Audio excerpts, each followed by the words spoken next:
All right, this is my third long-term goal assignment, and the focus of this presentation will be on fluency.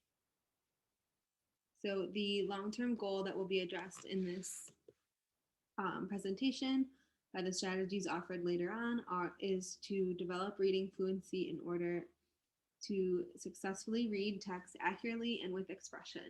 And the instructional goal that goes along with this long-term goal is to increase the number of words recognized automatically on site or the student's site vocabulary. So fluency is not just about how quickly a student reads. It involves the accuracy, prosody, automaticity, rate, and comprehension of the student's reading. So it involves how accurate the student was while they were reading, their punctuation and inflection of their voice while they're reading, how automatically they're able to recognize words while reading. The rate is about how quickly they read, and the comprehension is how much of the information the student was able to take in and repeat back later on after reading. A student cannot be fluent without the comprehension piece of this. Students that lack sufficient fluency cannot comprehend the text that they read. Silent reading and round robin reading are not suitable fluency instructional strategies. While these strategies may seem to be beneficial, they are not. Students need more time reading, yes, but this time needs to be deliberate and provided in small group targeted settings so the students are receiving instruction that they need.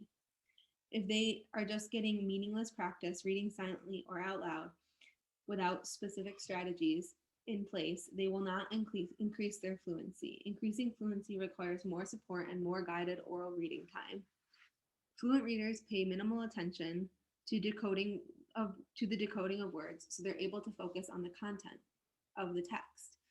Repeated readings and rehearsal can help students' fluency and comprehension.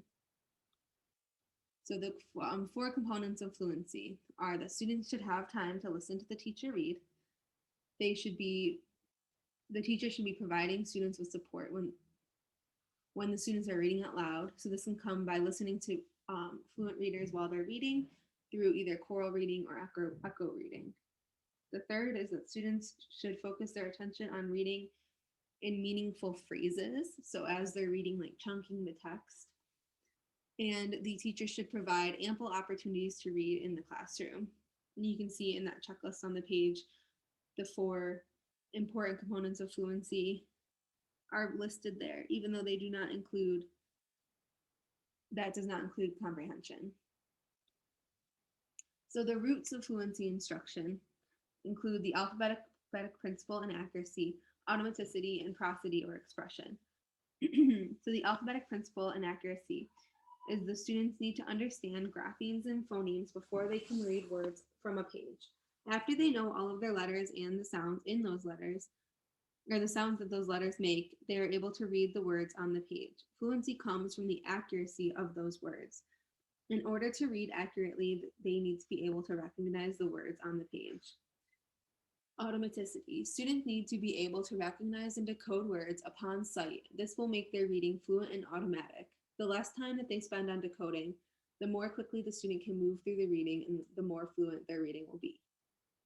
And prosody or expression. Students need to use expression and different intonation when they read out loud. This should mimic the way people speak in everyday life. And students also need to focus and utilize punctuation while reading aloud. But that piece comes into play more when the student gets older. In the beginning, teachers thought that using activities like round robin reading and extra silent reading time would benefit the students most in furthering their fluency ability.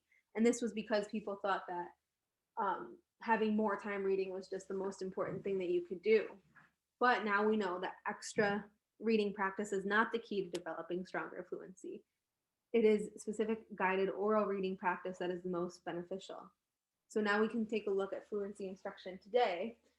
And we see that fluency is an integral component of reading development and text comprehension. Over the past few decades, fluency has become central to literacy curriculum in many schools because it is a foundational skill that should be acquired early, as it is the center of all reading. Students need to have accurate and automatic word recognition. The bad side of fluency instruction is that it is It can often be oversimplified and overemphasized to include only word recognition instruction, which gives students a skewed view of what good readers do. It also lessens the importance of fluency instruction past the third grade because students are assumed to know it or have fluency already while reading, because reading turns to mostly silent reading after the third grade, so fluency isn't being assessed as often. Word recognition is important because we have a limited amount of attention available while reading. So we want to make sure that our students have that strong word recognition to make them more fluent readers. Automatic word recognition is best mastered through repeated practice. When prosody is used correctly, oral reading should sound like fluent speaking. Fluency is a prerequisite for comprehension, and fluency instruction should be done using a text at the student's independent level. The following list of strategies are classroom activities that can help students develop fluency. So they can do repeated reading, reading practice, modeling from the teacher, assisted reading, rhyming poetry, readers' theater activities, choral reading, and paired reading. The activities I just mentioned fall in line with the specific practices that are needed to further student success with fluency. So throughout history of fluency, it went from thinking that more reading is best, any type of reading is best, as much as they can do it. But now we know that these specific strategies I just mentioned are most important to furthering students' abilities to read fluently. And it's also very important to remember that comprehension piece of fluency. So, yes, automaticity is important, reading accurately is important, reading with expression is important, but we want our readers to be fluent so they can actually comprehend what the text is saying. So the four theories I've identified that go along with this, I'll go along with fluency, are mental discipline theory, behaviorism, and the information processing model, and the automaticity theory. So mental discipline theory relates to fluency because it says that automatic word recognition is best learned through repeated practice. So by having your students repeatedly practice learning new words and recognizing sight words, that will help their fluency. Behaviorism helps to explain how different reading aloud methods can help, and it focuses on the importance of feedback in fluency instruction. So giving your students feedback on how they're doing with their reading is so important for them to understand what they're doing correctly and what they need to work on. The information processing model can explain how information is taken in and how readers can address words quickly. The information goes from the sensory memory to the working memory when the reader pays attention to it, and then it will eventually go into the long-term memory. If the process of fluent reading is rehearsed and used enough by the working memory, it will eventually become an automatic process in the long-term memory. So reading the actual words will become automatic when the student has full fluency. Automaticity theory says that reading requires attention from the readers with focus and energy on recognizing the words. When more attention is given to decoding, less information can be comprehended. So that's why we want our students to have this automaticity while reading, so that they're looking at the words and automatically recognizing them. They don't have to spend so much energy on it. And that helps with their fluency, and it helps to make them better comprehenders of the text. The rest of this PowerPoint will be used to describe different strategies and activities that can be done in the classroom to address the long-term goal of developing reading fluency in order to successfully read text accurately and with expression, and our instructional goal of increasing the number of words recognized automatically on sight or the student's sight vocabulary. So strategy 1 focuses on the development of sight word knowledge. It is called SWAT the sight word. This activity would be good for lower elementary students that are still looking to build their sight word knowledge.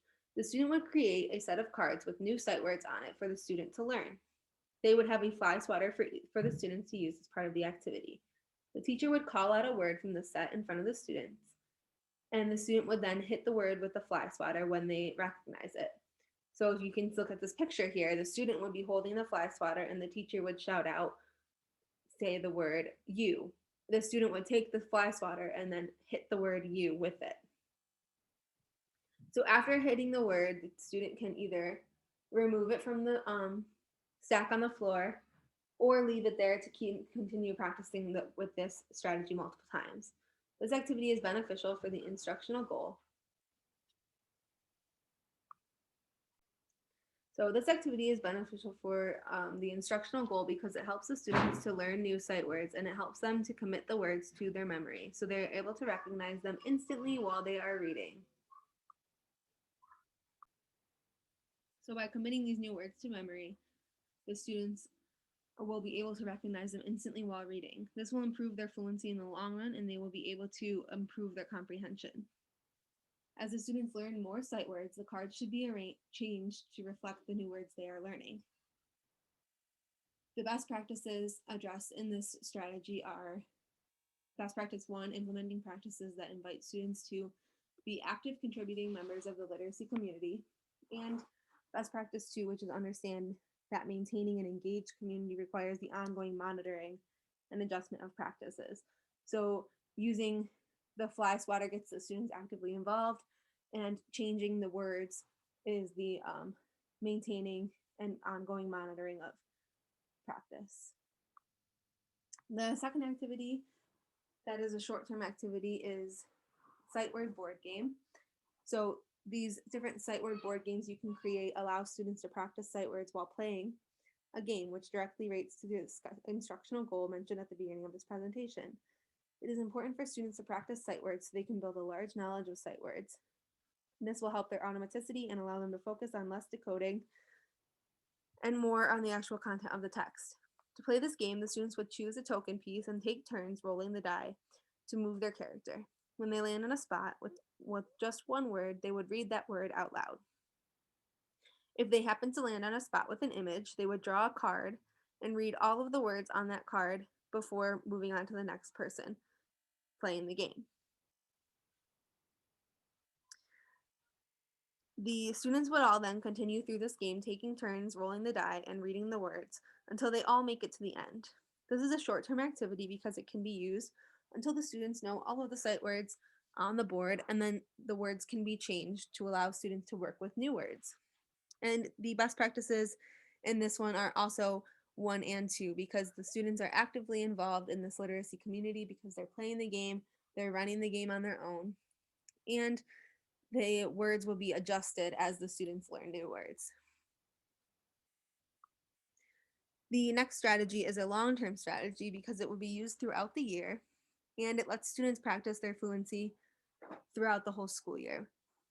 So choral reading allows students to practice reading while receiving supports from the teacher, and it gives students a model for fluent reading before they get to try it on their own.